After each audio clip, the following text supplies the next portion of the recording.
welcome back to the Road to Episode 7, my ongoing series where I chart the road to the release of Star Wars Episode 7, The Force Awakens on December 16th, 17th and 18th, 2015, depending on where you are in the world. And in this one I'm going to be talking about my Star Wars trailers. Yes, I edited 2 Star Wars trailers from The Force Awakens, the new Force Awakens trailer. I made 2 kind of cuts of it. The first one is on my channel, so you can go check it out. I'll put a link down in the description as well.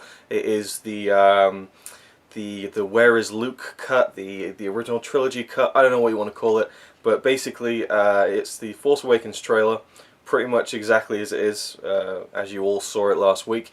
But during some certain parts in the trailer, such as Kylo Ren talking about Darth Vader, we see some clips from the original trilogy of Darth Vader, and then when Han starts talking about the past and stuff, when Rey's like, the stories we heard, and he's like, they're true, all of it, the dark side, the Jedi, they're real.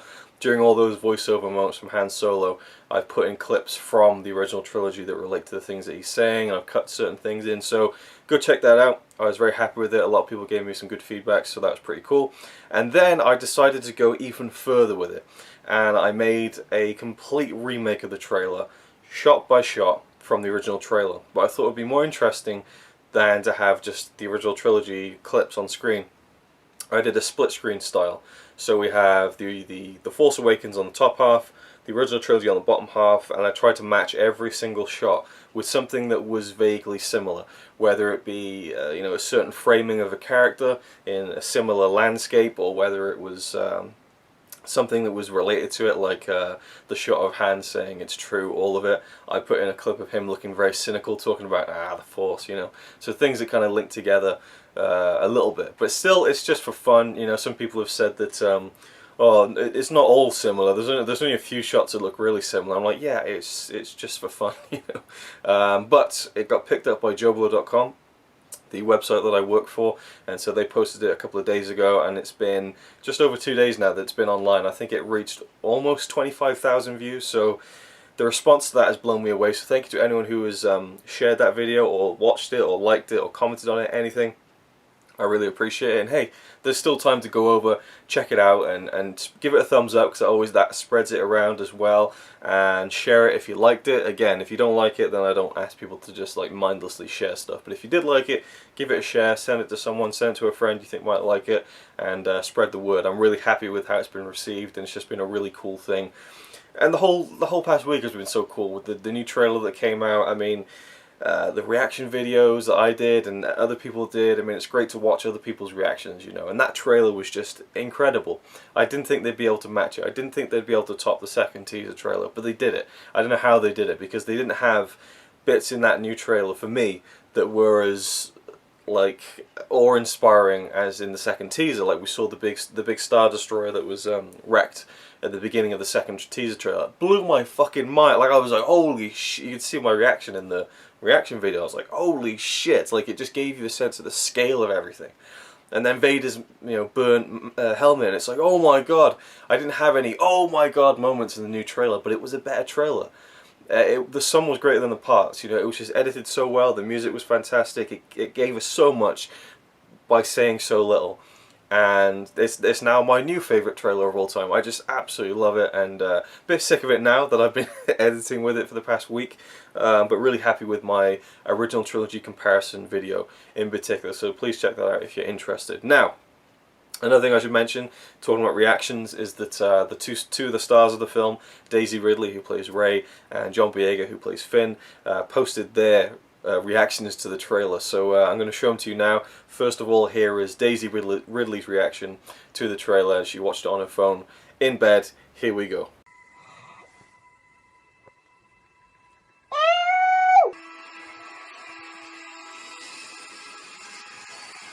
There are stories about what happened. Oh my god, it's amazing! So that was pretty cool. I liked how emotional she got there. It showed how much she cares about it and how much it means to her, and that she's not really taking the whole experience for granted and stuff. And yeah, I thought it was really cool to see the star of the movie basically get upset over the trailer. I thought it was awesome. And then we have John Boyega's reaction. I was raised to do one thing. I've got nothing to fight for.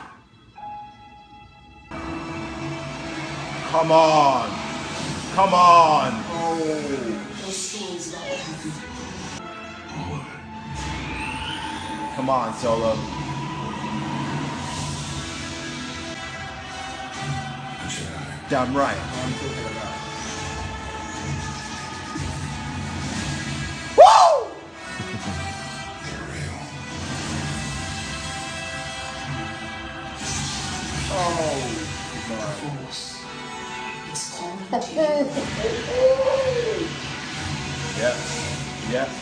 Yep. Yep. Yep. Yep. Yep. What? What? What?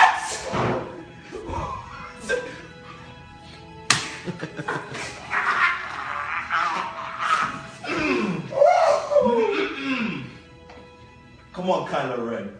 Now, I showed Connie this, and she said, I hope his acting's better than in the movie. I can see what she means. I mean, it is over the top and stuff, but I think it was kind of half playing along with it, and half, like, genuine excitement. I mean, it's got to be cool to see yourself in a Star Wars film with a lightsaber. I mean, it just has to be. And again, John Boyega is another guy who seems to really kind of just have a handle on being very humble about it, and also just loving the experience. Like, you go on his Instagram page, he's always posting videos and stuff, and he seems to be very warm to the fans and things like that. So it's good to see people have a good attitude when they get into like these huge blockbuster kind of films. So that's been pretty cool to see those over the past week. And yeah, it's now I'll get it. It's now died down, okay? It's now died down a bit because you know, the trailer's done, and there's not really going to be anything else that's going to be like, oh my god, before the movie. It's just going to be the wait now. We are 50 days out from The Force Awakens, just under 2 months now. Really, really exciting stuff, and going back to what I was doing before the whole trailer stuff last week and the poster and everything, I'm going to get back to some reviews. So now I'm going to talk about Shattered Empire, the 4-issue comic series that I talked about a few videos ago. I reviewed the first issue, which if you didn't hear about that, it basically is a story that's set during the end of the Battle of Endor, the end of Return of the Jedi. It kind of bleeds over from the end of the film, and it follows two characters, Kez Dameron, who is Poe Dameron's father. Poe Dameron is in The Force Awakens, played by Oscar Isaac, and his wife, Shara Bay. And they get it on in the first issue, so we kind of think, oh, so Poe Dameron was kind of conceived during the Battle of Endor. That's kind of for the night of the end of the Battle of Endor, basically. So issue number 2, here we go. And if you don't want to be spoiled any of the little details, then thank you for watching. I'll see you next time. So it follows on from what happened in the last issue, where there's still Imperial remnants around that the rebels are trying to kind of take down. There's another big battle that's going on, and Shara Bay is there in a fighter jet and stuff.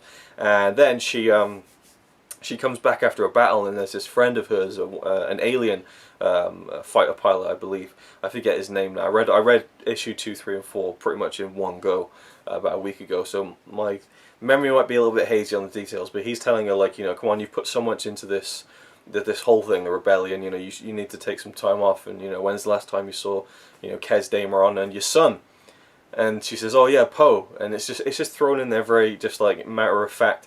And it was kind of interesting because everyone seemed to think that Poe was conceived during the Battle of Endor night, but actually it was obviously they had him before that. So that's kind of, it was almost like a little red herring they threw in there for no real reason. But so Poe Dameron is already at least a really young boy. I mean, maybe a toddler at that point. I don't know. We don't see him at all. And it makes sense as well because Oscar Isaac, again, he's in his 30s. So yeah, it kind of matches up. So she has more at stake as well. Shara Bay, she has a husband, she has a son, a family, and she's fighting in these big battles and stuff. And she kind of, you know, probably needs to kind of step back a little bit. And people are telling her that, you know, you've done enough. You know, you deserve a break, kind of thing. But then she gets put on another mission to escort Princess Leia to Naboo. Yes, we have Naboo, Theed, one of the locations in The Phantom Menace, also in Attack of the Clones. Of course, Padme Amidala's home planet and her home city, and we see Leia go into the throne room from The Phantom Menace where her mother sat as the queen of the planet. I find that really cool. I mean, I know people, there's the whole prequel brigade who hate those films, I mean, I still love them. Definitely a lot to criticize, but I still love them overall, and I will be getting to those films in my episode 1, 2, and 3 reviews in this series, which will be huge edited reviews with clips from the films and stuff. So it's going to be a lot of work, but I'm hoping to get those done as soon as possible, and hopefully before the film comes out, episode 7. Yeah, so it was really cool to see Leia kind of walking into the past of her mother, and we don't know if she ever really knew. I mean, do we ever find out that you know, that Luke and Leia realized that their mother was this Queen of Naboo and all that? I mean, I guess we'll never know. I doubt they'll really cover that in the films. But it's interesting to kind of think, does Leia know there? She probably doesn't. That she's standing directly in front of where her mother used to be the Queen, and it's kind of cool, I thought. Anyway, so Shara Bey escorts Leia to the planet of Naboo, and then all of a sudden these big storms start breaking out, and then we see in the atmosphere there's a Star Destroyer there, and they've got all these satellites that are making bad weather happen on Naboo, and that'll be carried over into issue number 3. Also in the battle earlier on, it's kind of like a city planet. I really loved this this one beat of the battle where they're flying over one of the big dog walkers. I always get them mixed up, the AT-AT and the AT-ST. I'm a huge Star Wars fan, but I can never fucking remember which one they are. So the big dog walker is there, and they drop all these little balls, like magnetic thermal detonators almost, and they just attach to it and blow it up. I thought it was a really cool little kind of just action-y kind of battle scene shot in the comic. And also, early on in the issue, there's a part where we see some Imperial officers on a Star Destroyer, and this big kind of like red-robed and helmeted man comes in. He's the messenger, and he's got this bit kind of like a black front to the mask or to the hood, and it projects the face of the Emperor, telling them to like execute Operation Cinder. And so from beyond the grave, the Emperor has already had a contingency plan to target certain planets and stuff after his demise and to carry on his work, I suppose. Now, I don't know how I feel about that, because I would like to think that the Emperor would be so arrogant to never even conceive of the fact that he needs a contingency plan. You know, that he's not going to die. You know, it's just not going to happen. But then, no, wait. Was he expecting Luke to take over Vader's place and then strike? Yeah, he's like, strike me down with your weapon. I don't know, maybe he was, I don't know, there's all sorts of like grey areas when it comes to stuff like that, but I kind of thought, like, I don't know, would the Emperor really have a contingency plan? Would he just believe that he was kind of just could live forever because he's so powerful with the dark side? I don't know. Anyway, I really enjoyed the issue, and it led very well into the third one, which I'll talk about next time. Thank you for watching, and I'll see you in the next one.